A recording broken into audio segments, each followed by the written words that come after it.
안녕하십니까, 이정환입니다. 36회 대비해서 민법을 어떻게 공부할 것인가 설명을 드리는데, 그 전에 적을 알고 나를 알아야 전쟁에서 이길 수 있듯이 올해 출제가 어떤 식으로 출제가 됐는가를 알고, 그러면 내년에도 이렇게 출제가 되겠구나 파악할 수 있겠죠. 그래서 올해 어떻게 출제되었는지를 간단히 살펴보고, 다음에 내년 시험을 어떻게 대비할지 설명을 드리겠습니다. 늘 그렇듯이 민법 및 민사특별법은 총 4파트가 있죠. 민법 총칙, 물권, 계약, 민사특별법. 그래서 각각 10문제, 14문제, 10문제, 6문제 이렇게 출제가 됩니다. 근데 최근의 경향이 이걸 이렇게 컨버전스가 최근 유행이죠. 복합적인 문제. 예를 들어서 지금 계약 강론 같은 경우에 총론 강론이 보통 5문제, 5문제 나왔는데 제가 7문제, 2문제, 그 다음에 9문제 또는 11문제 이렇게 해놨어요. 이게 왜 그러냐면 요 계약 강론에는 임대차와 관련해서 주택임대차보호법이나 상가건물임대차보호법하고 결합된 문제들이 이렇게 나온단 말이죠. 그러니까 이제는 어느 특정 영역에서 특정 테마에서만 출제를 하는 게 아니라 몇 가지 이렇게 결합해서 민법 총칙에도 있는 내용과 계약법에 있는 내용을 결합해서 민법 총칙 내용과 물권법 내용을 결합해서 또는 계약 내용과 민사특별법 내용을 결합해서 이런 식의 문제가 출제가 되기 시작하고 있습니다. 그런 걸 좀 대비하실 필요가 있습니다. 어쨌든 이제 뭐 출제되는 문항수는 거의 변화가 없지만 복합적인 문제가 출제가 되고 있다. 그걸 생각하시면 되고요. 난이도로 따지면 40문제 중에서 그냥 딱 정상적으로 1년간 공부했으면 딱 보자마자 이게 답이네 라고 고를 수 있는 게 한 30문제. 쉽게 말하면 하난이도가 30문제 정도가 나왔어요. 30문제 플러스. 그러니까 요것만 하면 충분히 합격할 수 있게끔 출제가 됐습니다. 물론 상난이도가 5문제 정도 출제가 됐어요. 이건 늘 그렇습니다. 이 상난이도는 그냥 제끼는 거예요. 이런 것들은 상난이도 5문제를 제외한 나머지 35문제 중에서 30문제 정도가 난이도가 하가 출제가 됐습니다. 근데 이거를 어렵게 느끼신 분들이 꽤 많아요.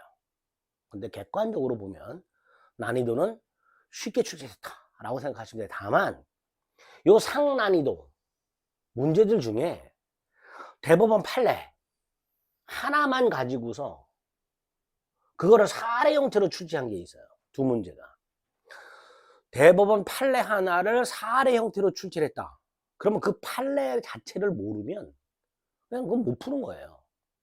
근데 그 판례가 흔했던 판례가 아닙니다.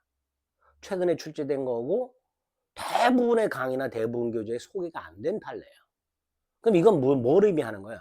틀리라는 거예요.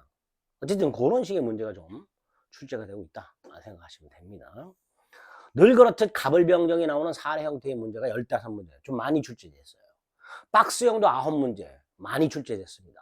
사례와 박스가 결합된 게 2문제. 그래서 토탈 사례 박스, 사례 박스형 수험생분들이 좀 어렵게 느끼는 문제가 20문제 이상 출제가 됐습니다. 그래서 난이도는 객관적 난이도는 쉬웠는데 문제 형태 가지고 수험생분들이 허걱 할 수밖에 없는 그런 형태의 출제였다.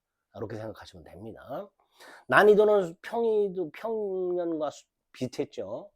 평이한 문제가 제가 36문제라고 했는데 하난이도가 30문제, 중난이도가 5문제, 상난이도가 5문제 뭐 요 정도 출제가 됐다고 생각하시면 됩니다. 앞으로도 이런 출제 경향은 지속될 거라고 봅니다. 그래서 작년 올해 출제 경향을 가만히 살펴보면 1차는 쉽게 출제해서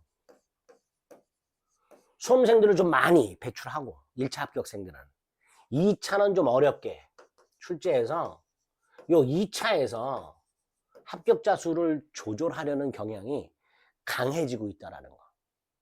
그럼 우리는 전략을 어떻게 삼아야 돼요? 1차는 무조건 붙는 전략을 삼아야죠.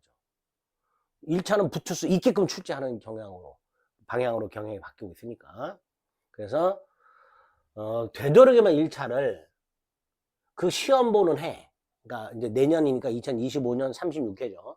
시험 보는 해 4월. 보통은 6월까지였는데 적어도 4월까지는 시험 보는 그해 4월까지는 1차를 완벽하게 내 걸로 만들어 놓는 이런 전략으로 가야 나중에 2차에 조금 더 시간을 투입할 수 있게 됩니다. 어쨌든 이런 식으로 경향이 바뀌고 있다. 자, 어떻게 준비를 해야 되느냐? 늘 말씀드리지만 요령이나 요행 피우면 안 돼요. 전공법으로 공부를 해야 돼요. 법학 같은 경우에는 용어를 숙지하고 표현에 익숙해지고 조문을 이해한 다음에 대법원 판례 결론을 암기하는 요런 단계로, 민법 같은 경우에는 2차 과목은 판례가 잘 안 나오니까 여기까지만. 어쨌든 이런 식으로 단계별로 전공법으로 공부를 해야 됩니다. 그래서 강의를 듣고 문제 풀고 정리하는 이런 지루한 과정을 계속 시험 보러 갈 때까지 반복을 해야 됩니다. 또 하나, 공부할 때 조금 어렵게 공부해야 돼요. 그래야 나중에 문제를 쉽게 풀 수가 있습니다. 쉬운 강의, 재밌는 강의만 듣다 보면 들을 때는 당장 재밌고 알아들을 수 있는 것 같지만 실제 문제를 풀어보면 답을 제대로 고르지 못하는 경우가 허다해집니다. 그래서 대비는 깐깐하게 이렇게 하자, 이렇게 생각하셔야 됩니다. 두 번째, 기출문제가 당연히 여전히 중요합니다. 올해 시험 문제 중에서도 공인중개사 기출문제뿐만 아니라 다른 자격증 기출문제에 나왔던 문제나 지문들이 조금씩 변형해서 출제되는 경우가 여전히 많았습니다. 다만 예전처럼 뭐 10년치 기출문제를 정리할 필요는 없고요.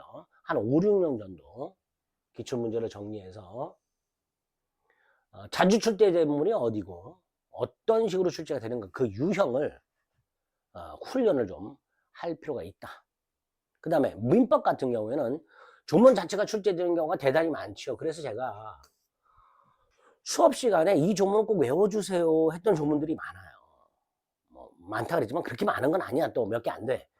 그 조문이 그대로 출제가 됐습니다. 올해도. 그러니까 그걸 그대로 암기를 좀. 그래서 제가 수업 시간에, 강의 시간에 이거 외우세요 하는 조문들은 제발 자꾸 보셔갖고 암기하는 그런 전략을 삼으셔야 됩니다.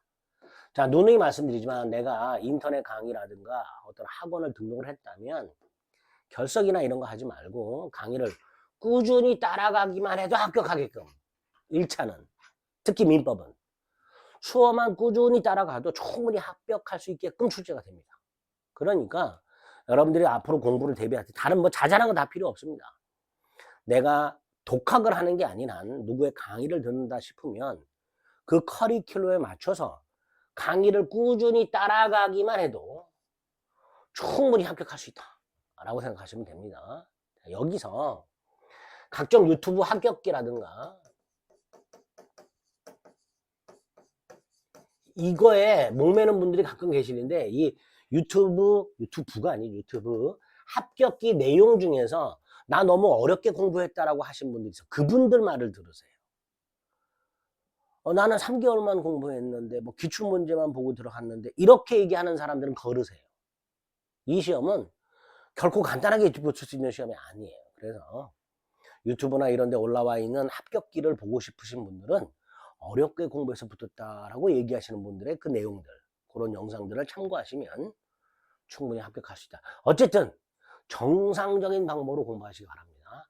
묵묵하게 강의를 꾸준히 따라오는 그런 공부 방법을 택하시면 충분히 합격하실 수 있다. 이렇게 생각하시면 됩니다. 간단하게 올해 어떻게 출제가 됐고 어떤 식으로 대비해야 되는가를 말씀드렸는데, 뭐 이게 정답은 아니에요. 여러분들이 공부하시면서 중간중간에 이 말이 어떤 의미인지 와닿을 겁니다. 그때마다 다시 한번 제가 드린 말씀을 상기하셔서 초심을 잃지 않고 공부해 주시기 바랍니다.